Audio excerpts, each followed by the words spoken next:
Okay, I hope we're connected. Looks like we are. Starting momentarily.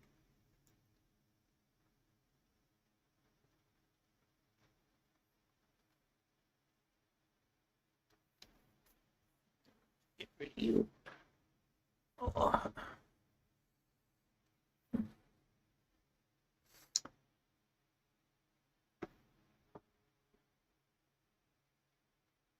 Okay, a few people checking in already. If you could, I'll try to get to your questions at the end. I see some questions up already. Namo tassa bhagavato arahato sama sambuddhasa. Namo tassa bhagavato arahato sama sambuddhasa. Namo tassa bhagavato arahato sama sambuddhasa. So I'm continuing to talk about the jhanas, and today I'm going to cover the topic of the Nivarana. These are the usually translated hindrances. These are the 5 defilements that obstruct the mind from settling and entering into jhana. As I said last time, the state of jhana should not be considered as something exotic or unnatural. It's a natural state of mind. And when the 5 hindrances are in abeyance, when they're not present, the mind naturally moves towards peace and joy and stability and deeper samadhi, and settles into jhana. One could almost say that the absence of the 5 hindrances is synonymous with jhana. It's the natural state of mind when the Nivarana are not present. The Nivarana should be considered as not as in the image of obstruction or a blockage in the path, but as a side path, a wandering, that the mind goes off the straight road and wanders down some byway and gets lost.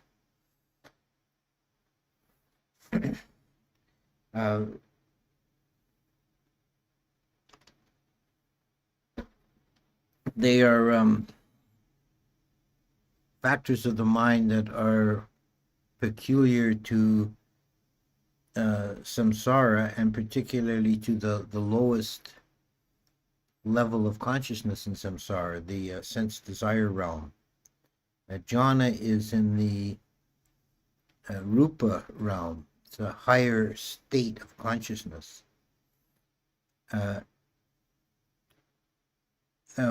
Calling it a higher state is perhaps a slightly misleading image. You'd perhaps say a deeper or more primordial, a more natural state of mind, when the things that bind us to the lowest level of consciousness are removed. The mind naturally settles into this deeper state. The 5 Nivarana are kamachanda, sensual desire; vyapada, ill will; sloth and torpor, tinamida; restlessness and scruples, udacha kukucha; and skeptical doubt, vicikiccha. So let's look at these in turn. Kamachanda, the sensual desire, is pretty much a defining characteristic of the kama bhumi, the sense desire realm, the lowest level of consciousness.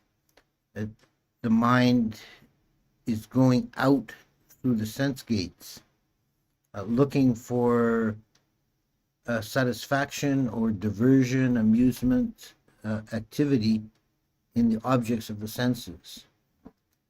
And in terms of meditation, this can be very subtle. One can have a desire for more physical comfort, or desire for either warmer or cooler temperature, for example. or when the mind goes off into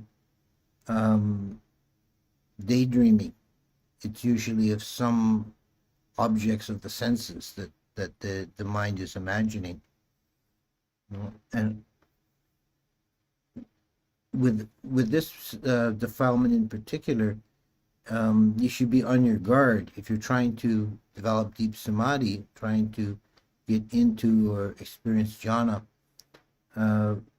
Watch out for the mind that wanders into sensuality.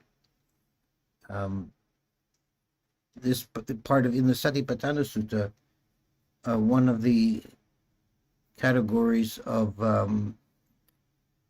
Dhammanusati, contemplation of Dhammas, is contemplation of the five hindrances, which means just be aware of the hindrance when it arises and don't allow it in, don't feed it, be on guard against it.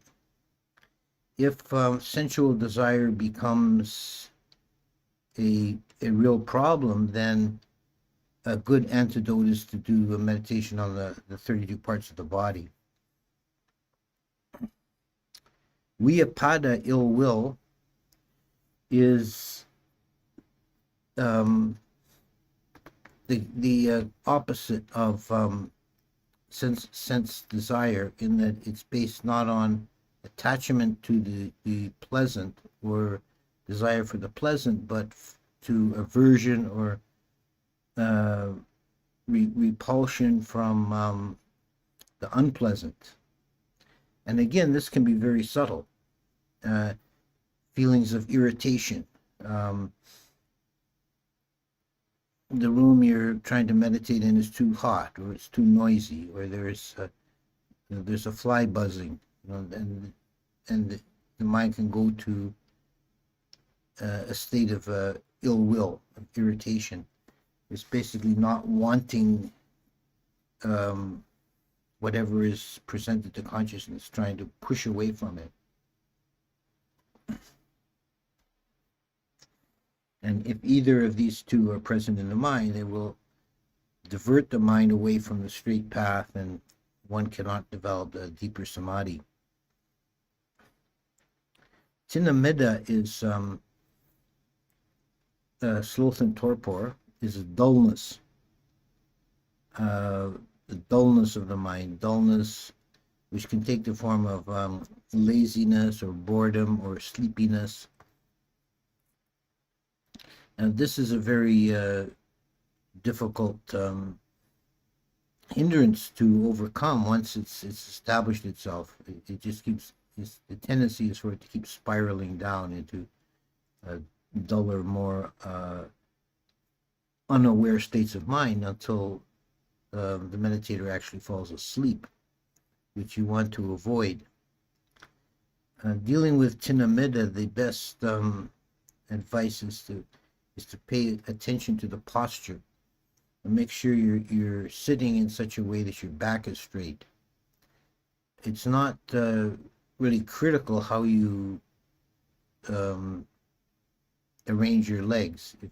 Lotus posture is something that very few Westerners can really manage comfortably. If you can, sadhu, you're good for you, but most of us can't. Sitting in whatever position is comfortable. Sitting in half or quarter lotus is very good. It's very stable, but even sitting in a chair is acceptable, provided you keep the back upright. That's the critical thing. My suggestion for meditating in a chair is that you get a straight back chair and put some kind of a cushion or a rolled up towel behind your lower back above the hips to support the lower back, but not the shoulders. That will help to maintain an upright posture. Other advice would be to meditate with eyes open, or get up and do some walking meditation. You really have to do something to break that cycle of letting the mind spiral into dullness. Uducha kakucha, restlessness and anxiety. Some translators have, I think, come up with a clever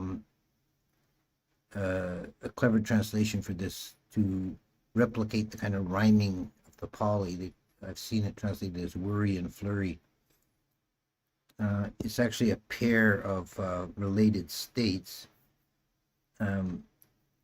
Udacha is restlessness, and kakucha is anxiety.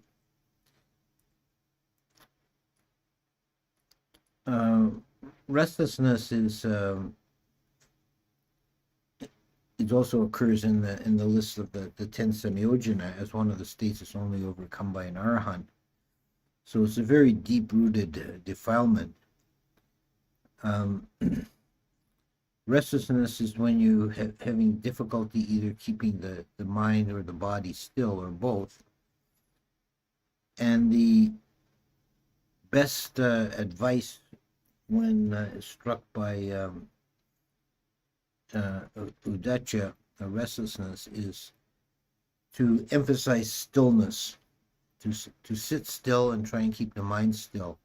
Restrain the body, restrain the mind, even if it's a bit of a struggle. It's important to remember that you'll never overcome restlessness by giving into it. The mind can come up to, when a person is trying to meditate, the mind can come up with 101 excuses and reasons of why you should be doing something else right now. Don't listen to that little voice. Just try and maintain stillness.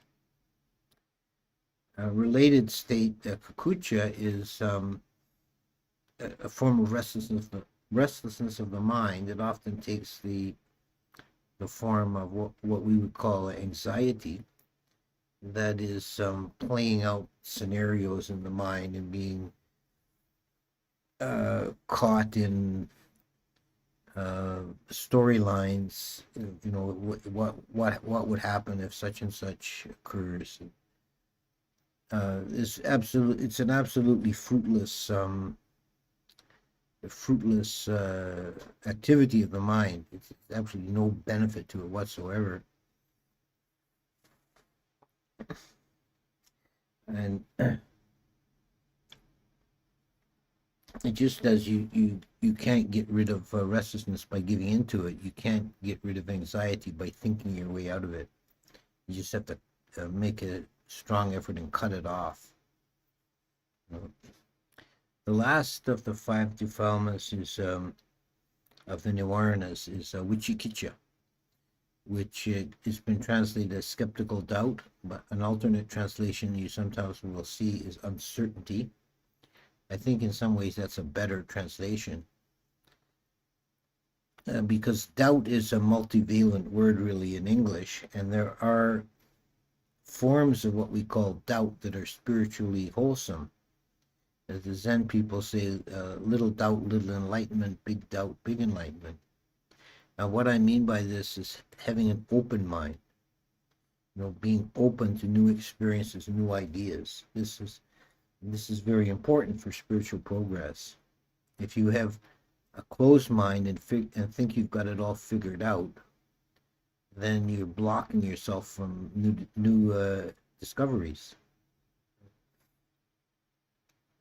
But the actual form of Vichikiccha is a kind of wavering of the mind. It's a mind that doesn't have saddha or faith or certainty, confidence, but it craves that. It craves an answer. So instead of remaining open and waiting to see what the answer might be, it oscillates between answer A and answer B, back and forth. Maybe this is right, maybe that is right. And it's a real hindrance to practice. And it can come up in very subtle forms in meditation, having doubts arise in the mind about whether I'm doing it right is a particular form. That's not not conducive, not helpful to fall into that kind of speculating, but to continue on with your practice, and it'll sort itself out in time.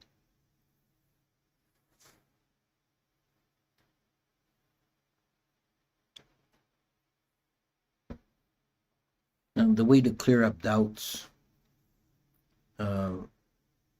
is study and asking questions that try and clarify things.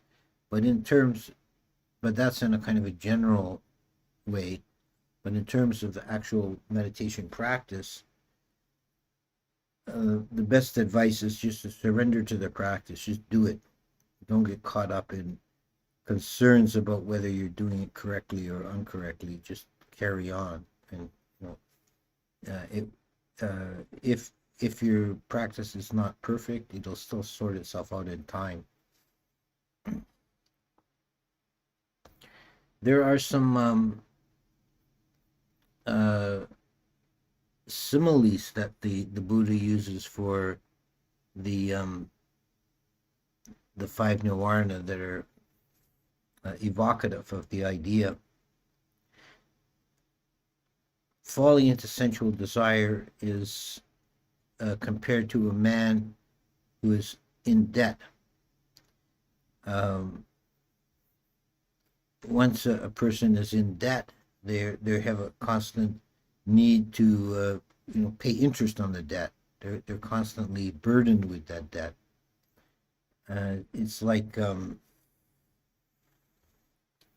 this with sensual desire. You constantly need to be feeding sensual desire. It can never be satisfied. And if a man is then freed from debt, he goes on his way happy and feeling unburdened, just as one who is not who is released from sensual desire. People become very attached to their sensual desire.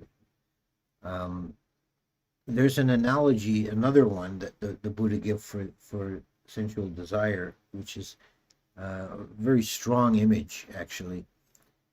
He said to the monks, have you seen that leper who sits in the marketplace, covered in weeping sores, and he keeps beside him a little brazier of hot coals, and from time to time with a pair of tongs he pulls out a red-hot coal and presses it into one of his sores to cauterize it, and it gives him momentary relief. Do you think if that leper were miraculously healed tomorrow and could walk away clean and whole, that he would ever fall into nostalgia over his coals, his hot coals? And he likens that the leper to the ordinary person. The weeping sores are like the sense organs: eye, ears, nose, tongue, body, and so on. And the hot coals are the objects of sensual desire. So if you no longer have sensual desire, you would no longer have any nostalgia for the objects of sensual desire. Ill will, he compares to a disease. A man is suffering with some painful ailment. This is one of the characteristics of ill will, anger, hatred, all these forms, is that unlike sensual desire, it doesn't even feel good momentarily. There's no benefit whatsoever to it. We still get caught in it, and it actually has a harmful effect on the body. People with a lot of anger develop ulcers and stress-related conditions, heart conditions, and everything else. So ill will is compared to illness, and if a man was cured from his illness, he would be happy. He would be released from that burden. Sloth and torpor is compared to being in prison. You're locked up in a dark dungeon. This is the state of mind of one who is dull and falling into these dark, dull states of mind. It's like being imprisoned. You have no freedom of mobility. You have no light or freedom. And if you were released from prison, you would be very happy. Restlessness and anxiety is compared to being a slave. One who is a slave has no freedom to do as he chooses. He has to obey the orders of his master. So it is restlessness takes control of you. You just end up expending energy in various activities, or anxiety takes a hold of the mind. It becomes a master and pulls the mind around in circles. And if one is liberated from slavery, then one can walk away without any kind of hindrance. Finally, Wicikitcha is likened to traveling through a dangerous wild country, a desert or a jungle without a map.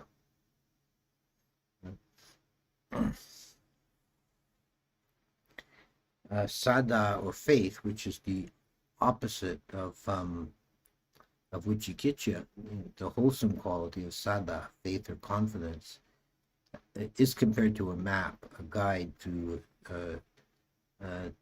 your progress through the spiritual life, just as a map is a guide to your progress through the physical world.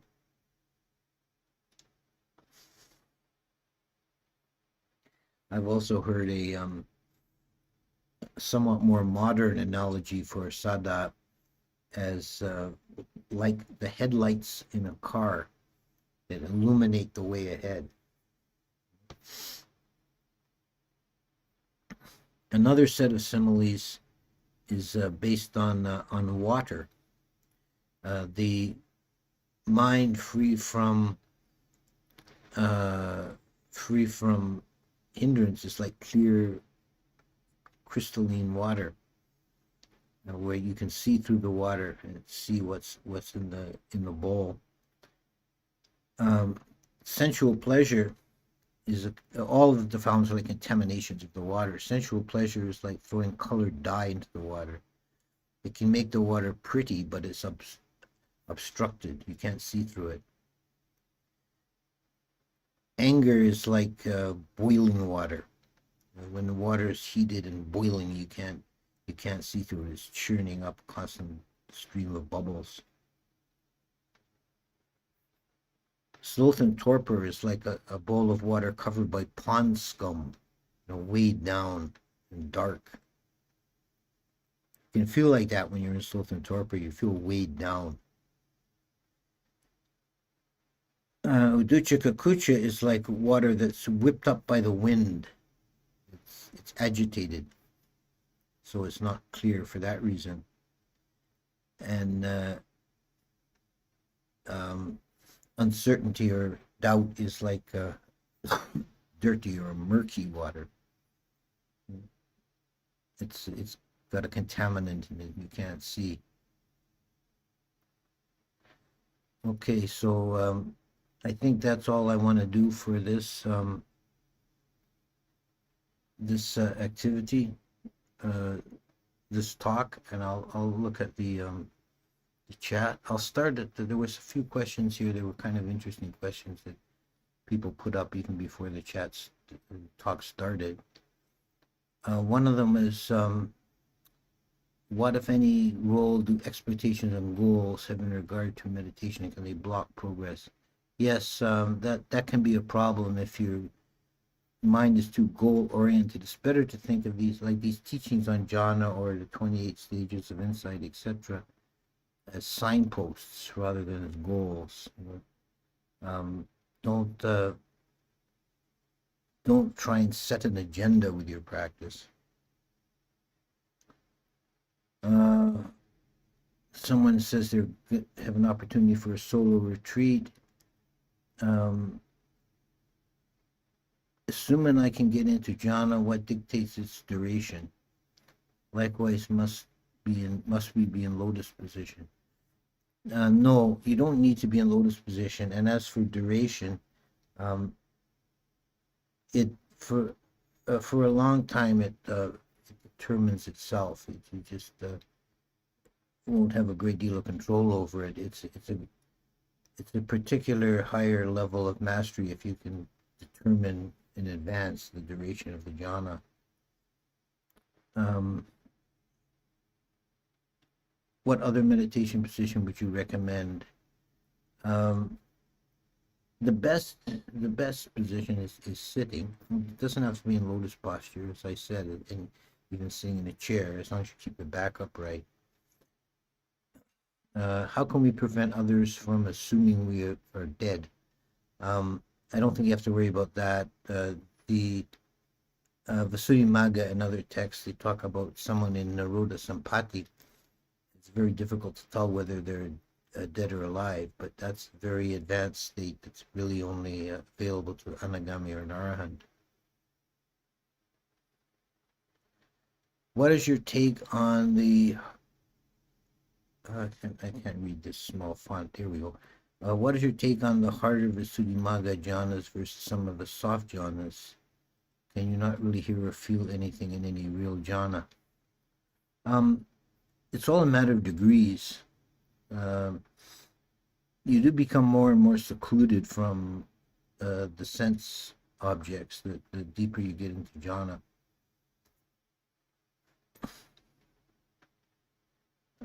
It is still, in first jhana particularly, it's still, you're somewhat secluded from the sense objects, but it still can be a problem. There's a saying that, I think it's from the Visuddhimagga, I can't remember, but there's a saying that sound is a thorn to first jhana.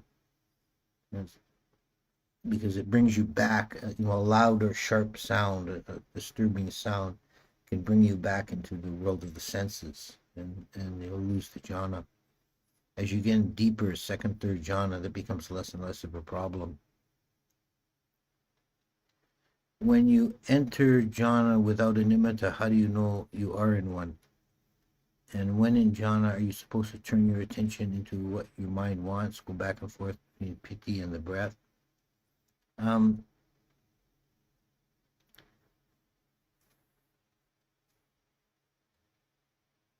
How do you know you're in jhana? Well,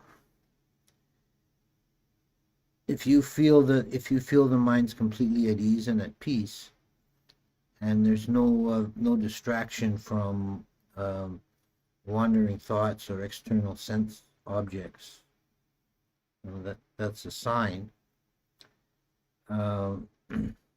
It's again, I said, it's a matter of degrees. It's all a spectrum of deeper and deeper samadhi.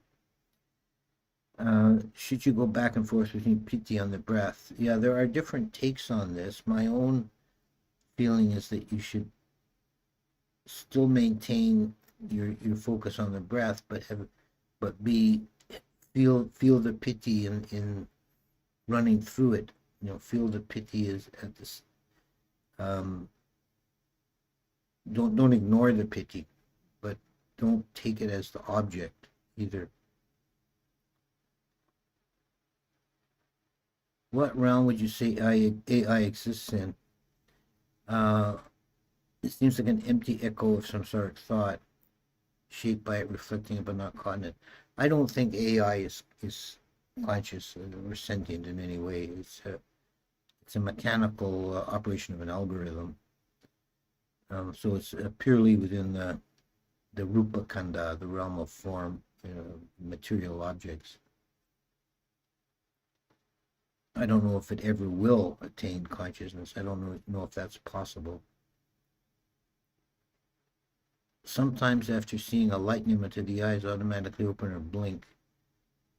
Do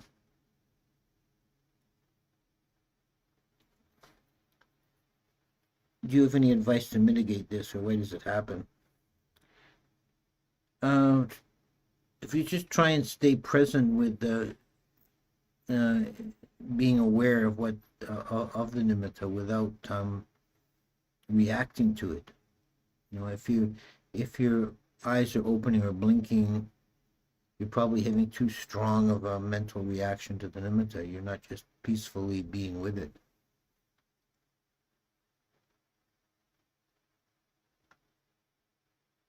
I don't think I want to deal with that today. I found that a useful technique for dealing with anxiety is shifting one's focus to awareness of the body, e.g. the sensation of sitting. Mahasinoin is also useful. Yes, yeah, being grounded, paying attention to the body is a way of getting out of mental proliferation generally. After emerging from jhanas, do you, for example, get insights on certain topics such as anatta or anicca? Yeah, this can definitely happen.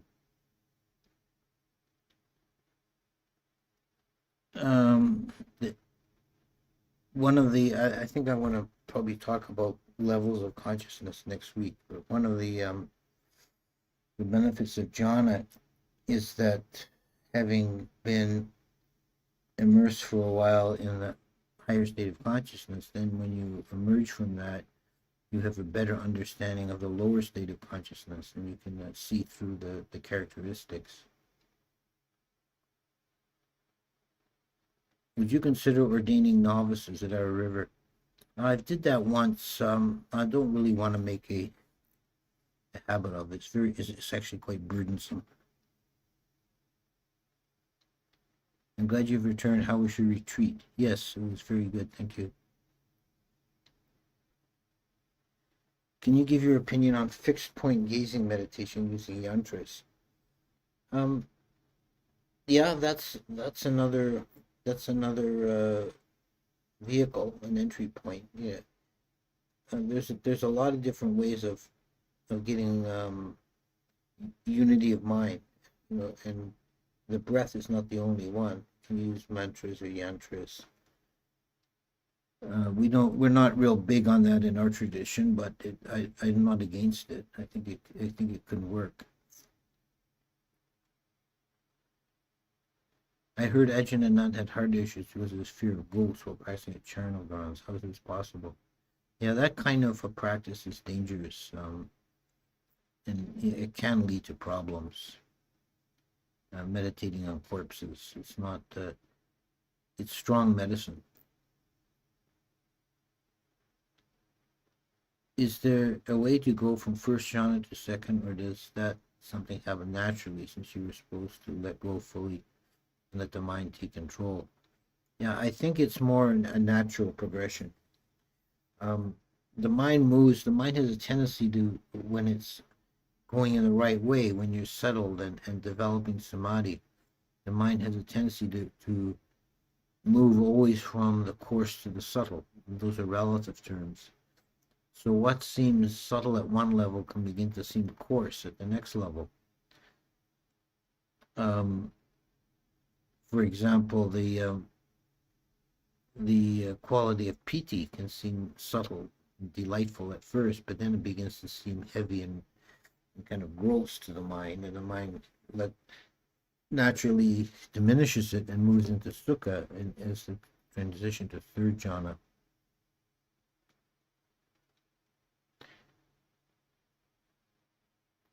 Next question, follow up from the one about charnel ground. I asked because I might go back to the ghost forest for solo retreat. The last time it was scary. May I ask for your guidance on this issue before I embark? Yeah, I would advise first examining the area in daylight, and mark in your mind, there's a tree here, there's a stump there, there's a rock there. So if you're in the dark, you don't start your mind doesn't start running away and having false perceptions.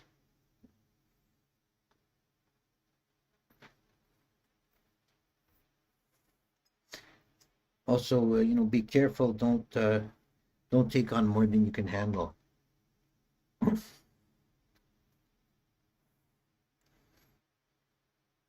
Bhante, when only one Buddha can appear on Earth in a world system at a time, does this mean the Buddha on the Earth or one Buddha in the entire universe? there are different opinions on that. Um, and I think historically the tendency has always been to make the Buddha more and more unique. So that at first the idea was that there can only be one Buddha in the world at a time, and this was extended to, by the commentaries, it was extended to a 10,000 world system area. There can only be one Buddha at a time in 10,000 worlds.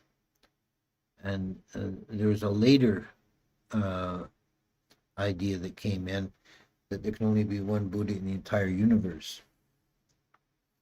But if we go back, the original conception was that there can only be one Buddha in the world system at a time. The Buddha is unique in that way. Do you recommend doing kasina meditation to enter jhana, and what's the real risk?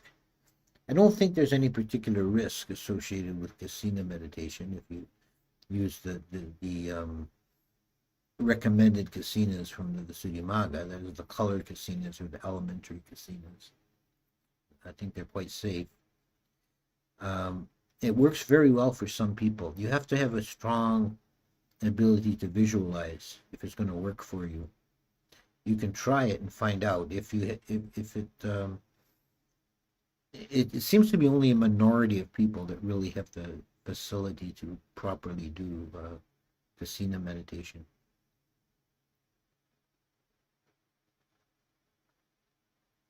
I apologize for changing the topic.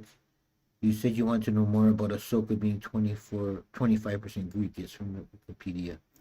Okay, I'll have to look into that.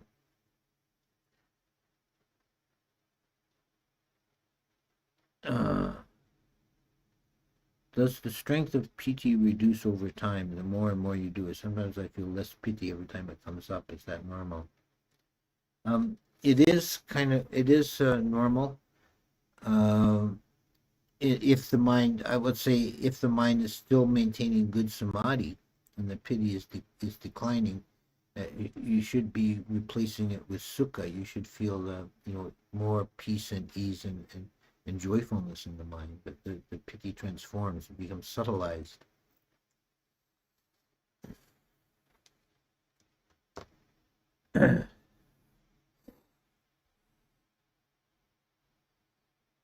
How is Sila able to knock out the five hindrances? That's really one of the main purposes for practicing Sila, is to diminish the tendency of the mind to go to those places, by restraining the externalities. It works on the principle of faking it till you make it. The practice of restraint naturally diminishes the desire.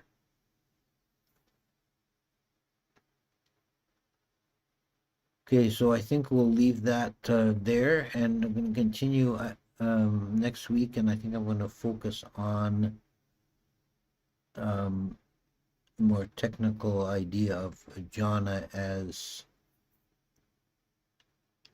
a higher state of consciousness, or I prefer to say maybe a deeper state of consciousness, a transition, a level transition, and what that means, and why it's useful and important.